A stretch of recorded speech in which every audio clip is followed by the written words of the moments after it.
1. Exporting your video.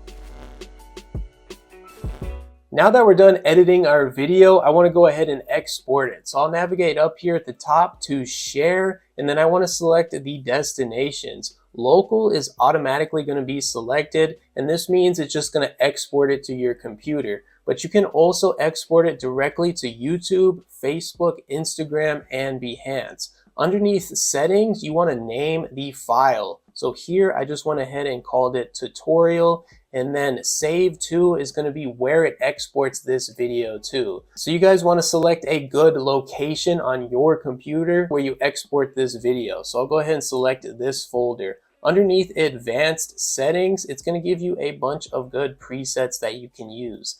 I personally always use YouTube 1080p Full HD, and I recommend that you guys use this one as well, especially if you're a beginner. Now that we have that all set up, we can just click on export. And this usually takes a second, but in my case, it's such a short video, it's gonna go really fast. Once it's done exporting, we can just click View and Explorer, and it's gonna take us exactly to where our video was just exported. And you guys can see that video clip here, and we can watch it.